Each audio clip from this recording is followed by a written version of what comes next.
And what we're going to be talking about today is email marketing and growing big lists. And we do this, we record it for the people at home. What we're going to do is we're going to wind up taking questions from the audience because we figure you guys are going to know the questions that you need to have answered. But we're just going to get started today with what I thought was really interesting. How many of you guys have heard that email marketing is dead?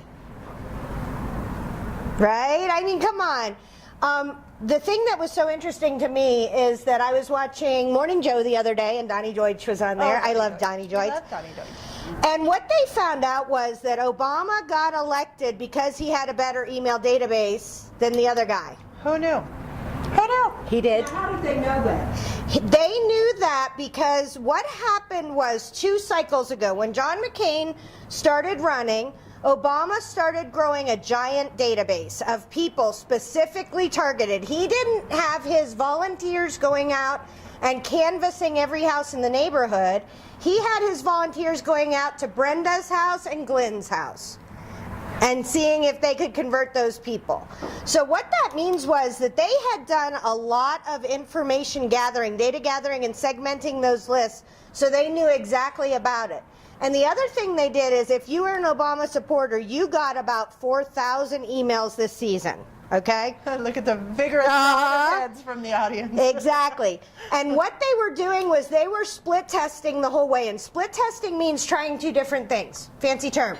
But they would split test up to 18 different email titles. And what they found was the best deliverable one was, hey, you got invited to Mr. Obama's house for dinner. You got invited to all these things. It was very casual and colloquial. Okay? It was very friendly. And I thought that was just really, really interesting. It increased voter turnout, and I feel like it got him elected. I couldn't disagree with that. Clearly something was a facilitator for that to happen, and we didn't see as much via the social media this year as we did in the past campaign. I thought that was interesting as well. There was a presence, but not to the degree that it was the last time around. So I think that the returns on the email investment speak for itself. It's clearly not dead. It's clearly still a marketable, usable, and effective tool. And it's funny, we were talking earlier, and I said, okay, now what are you going to talk about? And you're like, oh my gosh, it means you need a system.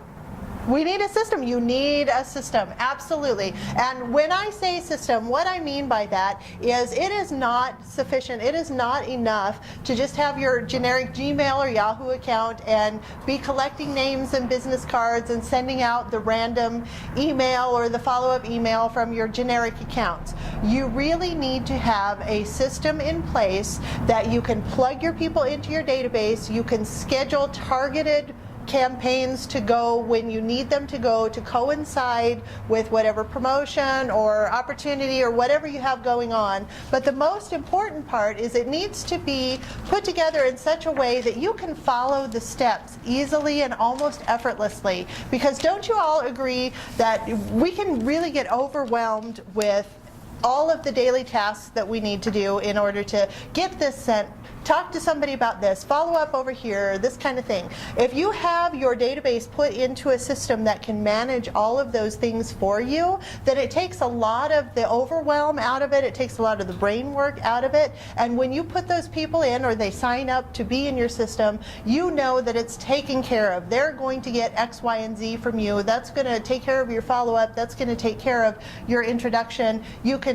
schedule things like a series of emails to go out on a specific timed interval so that they're getting relevant information as they need to have it to be able to make decisions about working with you, buying from you, whatever. And the most important thing is that you can plan ahead to be sure that the information your list is going to receive from you is relevant and timely. Would you not agree? Well, I agree with that, but I love that we were talking about, so I got on an email list.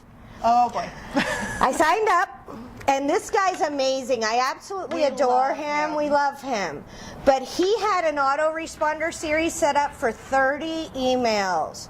So the first day I got about him, and the second day I got about his family, and the third day I got about his kids, and the fourth day I got about something else.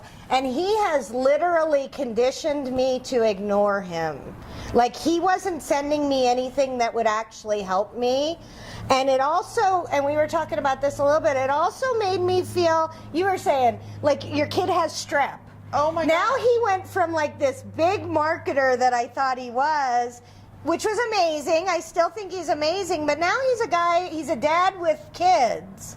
I want that illusion. I want to be able to do that. Plus, on top of that, I now don't look at his emails because he wasn't sending out information to help me. He was kind of sending information about himself.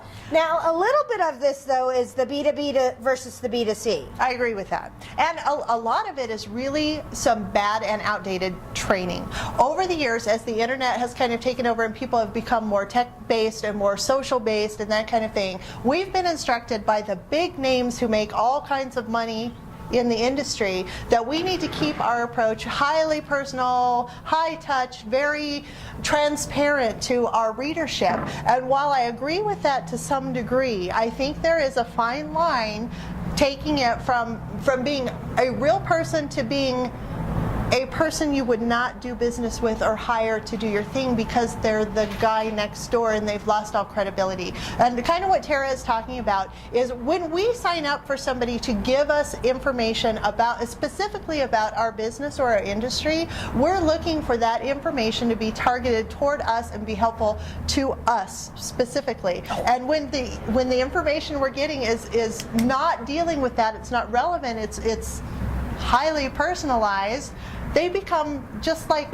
our neighbor. And how many of us really seek out, not that we don't have some really amazing neighbors, but how many of us really are going to go knock on the doors of our neighbors that we see mowing lawns and taking their kids to soccer? It kind of diminishes their credibility to us, and we want them to remain in that elevated status of the expert that we're seeking advice from about how to market, how to run our business. Agreed? Well, I just thought of something while she was talking, which is why we get together and do this, is do not forget that email you're sending out is going to a person. A person. A person. Good call. So we're going to talk about that in a little bit, but I had to get that on the thing because a person is important. Very important.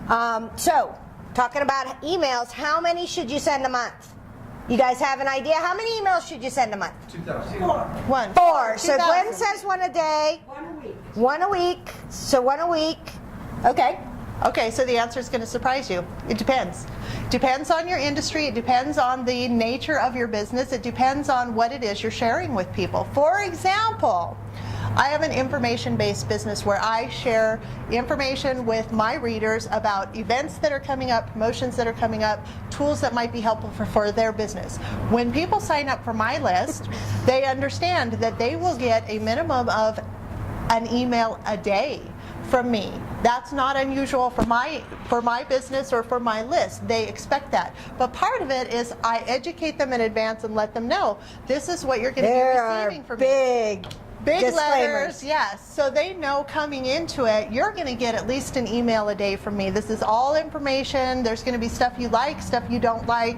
There's a lot of stuff coming in. So they kind of come into it knowing that. If I were in a different type of industry or a different type of business, that would be absolutely not appropriate.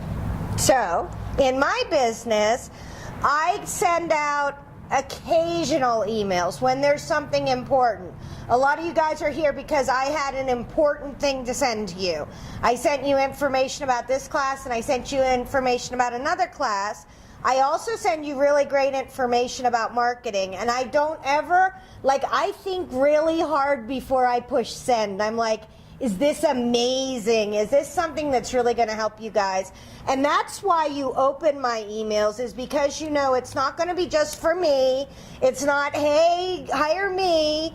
It's all about you. Right. But that's an entirely different thing. You didn't sign up for my list. What if you'd signed up for my list and I said, a marketing tip a day? then you'd be really disappointed. And one of the things I find so amazing is that I have people that tell me, they come up to me and they're like, I love all the stuff you send me. And I'm like, That's like 4 emails. yeah, exactly. It's like 4 emails a year, right? But that just depends on what kind of consistency you do. And that goes right into our M&M Monsters that we're talking to you guys about. Right. So go ahead and talk about that. Okay, so kind of the vision behind our M&M Monsters, Marketing and Media Monsters project, is that we understand that every person that we come in contact with has a different industry that they're trying to reach, or a different type of business that we're in. So we have professional services, we have business services, we have another professional services, we have somebody selling marketing, we have a networking person. I mean, everybody is, we have MLM direct sales in the back, I mean, financial services. Everybody has their own industry. Sorry. Absolutely. No, of course no problem. Of course I interrupted. Of course, it's okay. So part of our vision for this project is to be able to address each industry individually and be able to give you the best possible tools for marketing and growing your business that are focused on your industry. For example, if you are marketing to people who have signed up to learn about a product that you offer, you've had really great results, you've got some testimonials, things like that, and then all of a sudden you start marketing stuff, to sending them stuff via email that has nothing to do with the reason they came to you in the first place, the chances are your email isn't going to get opened, and it's not going to be very long before they unsubscribe and possibly even spam you, and we don't want that to happen. So we kind of feel like if we can come in and give you specific tools to market to your specific industry and speak the lingo of your industry and reach those people where they have come to you, we feel like we're doing a good deed, don't we? We do, and I think that speaking the lingo of the industry is a huge thing. A lot of people want the glory of marketing to realtors. Okay, realtors are a finite group. Oh, I'm going to market to the realtors. And they don't even know that there's two sides to real estate. That there's the seller's side, and sellers actually have contracts. They actually get a contract and say that I have a contract to sell your home, and I will do it for the next 6 months, and you cannot break this contract. Where buyer's agents just show people houses, and they think that that's what they do, is just show people houses.